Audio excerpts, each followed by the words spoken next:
warahmatullahi wabarakatuh. Kembali lagi di channel Media Pergerakan. Mengingatkan kembali bagi sahabat-sahabat sekalian yang belum sholat, silakan sholat terlebih dahulu. Jangan sampai menonton video ini membuat kita lalai terhadap perintah Allah Subhanahu wa Ta'ala. Dan juga mari kita berselawat kepada Nabi besar kita Muhammad SAW dengan lafaz Allahumma sholli ala Sayyidina Muhammad wa ala ali Sayyidina Muhammad. Jangan lupa di komen, like, and subscribe. karena subscribe itu gratis. Oke.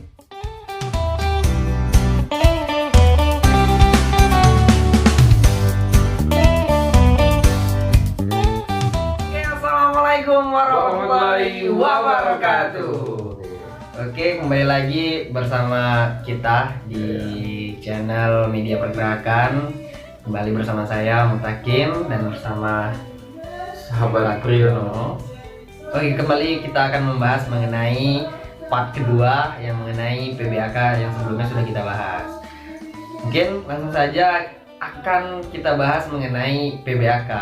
Nah, ini perlu kita bahas lebih dalam lagi dulu ya, Pak. Iya, benar. Kemarin kita sudah membahas mengenai asik peraturan, tapi belum secara spesifik atau mendalam mengenai itu. Mungkin kawan-kawan harus kita beritahu juga ya kan mengenai ini. Mungkin Jelasnya lebih tepat lagi kupas habis kegiatan mahasiswa yang ada di itu yang perlu. dan bagaimana cara menjadi maba mahasiswa baru Ya, itu yang pertama kali. setelah mengikuti PBAK tentunya.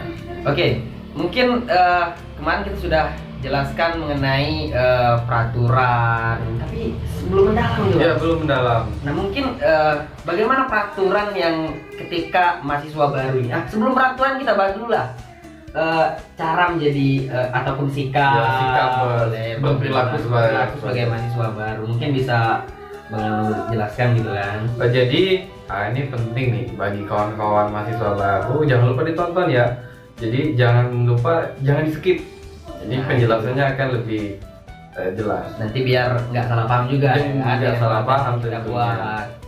Jadi adapun mengenai tentang bagaimana sikap kita sebagai mahasiswa baru, tentunya ini menjadi sama-sama koreksi lah bagi kawan-kawan yang lainnya. Kan kampus memiliki peraturan gitu kan, bagaimana pakaian, Gaya juga. gaya, Harus kita diatur ya kan. Jadi setelah kita mengikuti PBAK, nanti kawan-kawan akan kembali mengikuti masa orientasi kampus seperti biasa, ya kan?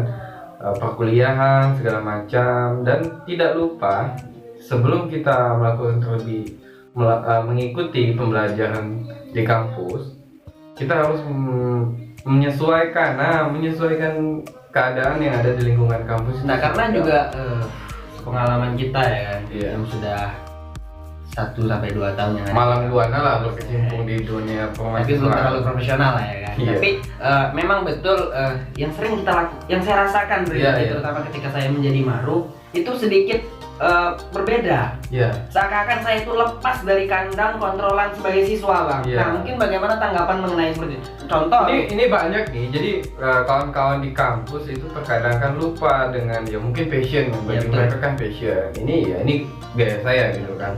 Tapi ada satu sisi yang memang harus jadi contoh lah ya kan dalam berpakaian. pakaian terutama nih, Bukan pakaian. berarti kita tidak mengikuti passion itu bukan. Passion. Tapi dalam kita belajar ada ilmu itu harus ditambahkan terlebih dahulu. Bukan berarti kita memandang seseorang itu dari pakaian ataupun apa. Setidaknya sopan gitu kan. Ya yang sering pakai jeans ataupun celana yang apalah yang itulah ya yang fashion gimana gitu kan. Ala kekinian lah yang sering Yang seharusnya kita lakukan ya seperti biasa ketika sedang mengikuti perkuliahan, ya kita jaga adab terlebih dahulu, bahwasanya tidak akan menjadi penilaian buruk ketika kita dipandang oleh kawan-kawan ataupun yang pentingnya lagi kepada dosen. Dan ini harus dilakukan oleh kawan-kawan menggunakan celana dasar atau kemeja, ya jangan pakai kaos lah ya kan.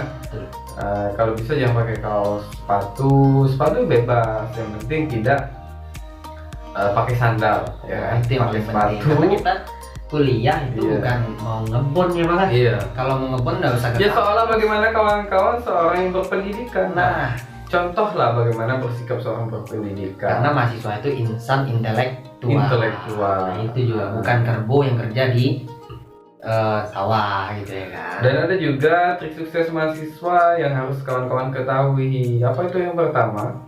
Trik sukses mahasiswa yaitu akademisi. Nah, jadi kawan-kawan perlu catat nih, 1 akademisi, 2 itu organisasi. Nah, yang terakhir ini yang sangat penting yaitu manajemen waktu dari akademisi dan organisasi. Jikalau kawan-kawan ingin pintar, maka belajarlah. Tapi jika kawan-kawan ingin melihat masa depan yang sukses, maka berorganisasilah. Oke, kita bahas satu persatu ini nampaknya perlu nih. Iya. Dari awal perlu kita bahas mengenai trik sukses mahasiswa. Karena juga kawan-kawan mungkin nanti bakal ketemu juga di PBAK. Tapi sebelum itu kami bakal kita kasih tahu mungkin jadi gambaran.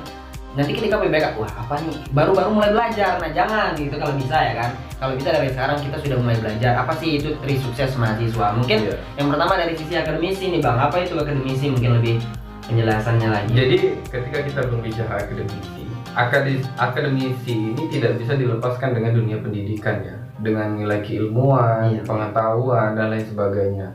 Dan prinsip anak-anak akademisi bukan berarti anak akademisi ini tidak mengikuti masa seperti orang-orang. Jadi akademisi itu adalah orang-orang aktivis yang sesungguhnya. Gitu. Jadi kalau aktivis itu yang sering dikenal oleh mungkin ya selaku mahasiswa baru gitu kan, ataupun ya, itu orang yang sering demo, yang gitu sering pakai celana-celana sobek. Nah itu yang dibahas pertama kali mengenai attitude pakaian. gitu. Nah itu juga mungkin itu yang jadi gambaran bahwasanya aktivis itu kerjaannya nggak jelas, demo. Jadi jangan salah kaprah ya. Ternyata bukan seperti itu ya Bang. Seperti itu. Jadi aktivis itu dia memiliki kemampuan, dia kan kemampuan mereka secara keilmuan dan bagaimana mereka berbicara dengan memiliki perilaku dan adab yang baik, dan mereka memang betul-betul memperjuangkan nilai kemahasiswaan dengan independensinya sebagai mahasiswa. Itu yang menjadi kunci utamanya. Itu lepas dari aktivis. Aktivis ya. Ini akademisi ini jangan dibedakan lagi. Jadi akademisi inilah orang-orang yang memang sebagai landasan yang utama gitu kan. Prinsip keilmuannya. Jadi ada istilah organisasi tanpa akademisi buta. Nah, kalau akademisi tanpa organisasi lumpuh. Nah, ini adalah satu kesatuan. Ini juga harus seimbang. Nah, itu juga termasuk mungkin di trik sukses mahasiswa yaitu manajemen waktu. Mungkin organisasi nih Bang. Mungkin kalau akademisi mungkin nanti kawan-kawan juga kalau di video ini kurang lengkap penjelasan dari kami, mungkin juga nanti kawan-kawan bisa kalau sudah ke kampus ya, kalau sudah masuk kampus nanti mungkin bisa sharing lebih dalam lagi, bisa sambil ngopi, bisa sambil cerita lah. Kemudian yang kedua ini Bang, organisasi. Organisasi itu yang seperti apa nih yang di kampus ini? Kalau saya dulu Bang, di sekolah itu OSIS, mungkin ya kayak pramuka gitu kan. Mungkin organisasi yang di kampus ini, makna organisasi di kampus itu yang seperti apa organisasi di kampus ini? Jadi yang lebih harus diperhatikan, jadi organisasi di kampus itu ada ekstra dan intra gitu kan. Bagaimana keorganisasian ekstra itu meliputi keseluruhan yang memang kawan-kawan para aktivis itu mengikutinya. Sedangkan organisasi intra itu memang organisasi yang memang berada di dalam kampus. Contoh ada Menwa, ada Geska, ada Pramuka, ada Kopma, ada KSR dan lain sebagainya. Itu ada Mapala dan lain sebagainya, banyak lagi. Dan ketika ada organisasi ekstra, mereka adalah orang yang memonitor dan memiliki bidang-bidang di dalam setiap organisasi intra yang ada di kampus. Nah, dan juga kalau organisasi ini ya Bang, mungkin juga bedanya organisasi kalau menurut saya. Kalau organisasi pramuka mungkin ada PMR yang biasanya di sekolah gitu kan, sama aja, sama di kampus juga ada organisasi, cuman ada bagian itu intra dan ekstra. Nah, kemudian keunggulan yang kalau mahasiswa organisasi ini yang lebih spesifiknya citra kemandiriannya jauh terdongkrak, bahkan lebih menaikkan elektabilitas ketimbang di organisasi sekolahan terutama yang Jadi ini ada menarik ya dari akademisi dan organisasi.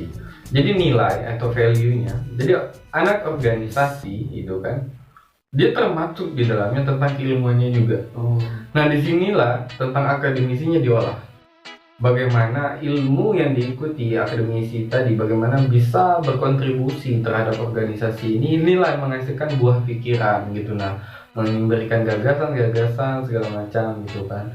Banyak organisasi contoh kita mengikuti organisasi PMI tentunya kan. PMI gitu kan. Nah, di PMI juga mengolah kemampuan kawan-kawan seorang akademisi yang memang mencari jati dirinya, apa sih basic pribadinya gitu ya, kan. kemampuan yang dicapai secara kepribadian ya contohnya. Nah, itu nilai value yang harus kawan-kawan harus ketahui gitu kan, bagi mahasiswa baru yang mau nanti masuk di dunia perkampusan gitu kan. Nah, berarti juga organisasi ini salah satu wujud dari pengembangan akademisi. Nah, contoh kalau kita di kampus ini kan adanya akademisi ya, contoh prodi masing-masing lah ya kan, mungkin kayak seperti saya itu ilmu pemerintahan. Nah, bagaimana saya cara menerapkan pola akademisi ilmu pemerintahan saya terhadap keorganisasian saya?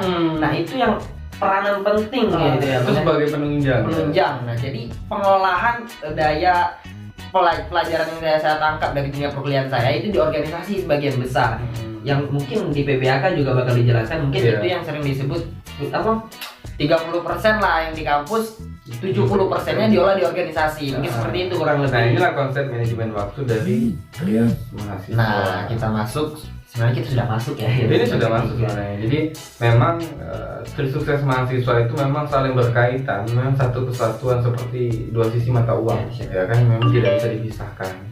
Kalau ilmu akademisi tanpa memiliki itu organisasi ya buta. Tapi kalau organisasi tanpa memiliki keilmuan, ya lumpuh, cacat jadinya ya kan. Nah, ini disinilah perspektif bagaimana kita melihat memanajemen waktu semaksimal mungkin, kampus tidak dilupakan, kegiatan dilaksanakan. Jadi bagaimana kita mengoptimalkan kegiatan-kegiatan yang terus. Ya, sembari tadi ya tetap dijaga, bagaimana kita berperilaku, tindakan, pakaian dan keseluruhannya. Ketika kita dilihat secara enak, orang akan menilai kita secara bagus. Dan itu menjadi nilai bagi organisasi dan diri pribadi tentu. Nah, itu dia. Nah, terlepas juga mengenai Tri Sukses Mahasiswa ini adalah 3 komponen utama yang harus betul-betul kita pahami ya. Karena kuliah itu ada yang sering kuliah asal kuliah.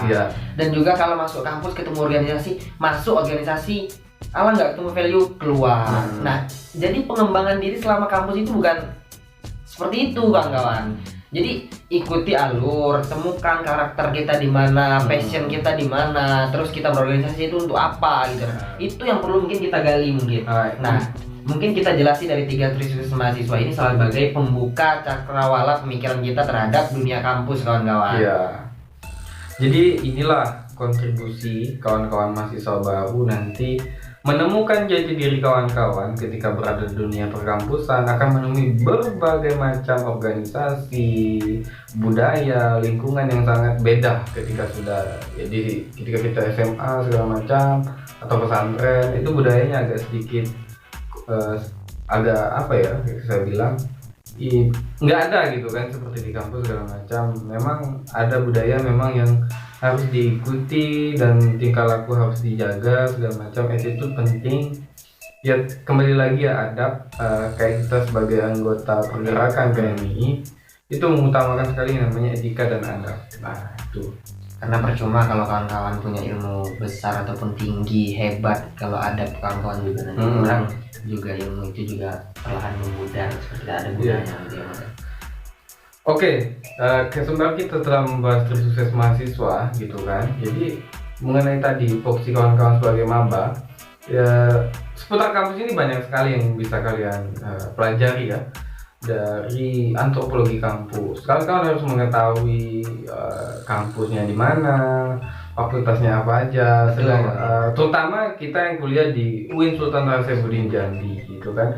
Ada 2 kampus, ada kampus Telana dan ada kampus Sungai Duren. Nah ini harus kita ketahui, di mana ada bukan beda ya, letak lokasinya beda. Entar anak-anak ekonomi rupanya dia ke Mendalu. Nah ini kita akan memberitahu. Jadi kalau anak-anak fakultas ekonomi bisnis Islam itu berada di Telana yang kurang. Nah untuk sekarang ya mudah-mudahan nanti kalau kita jadi satu ruang lingkup yang sama gitu kan.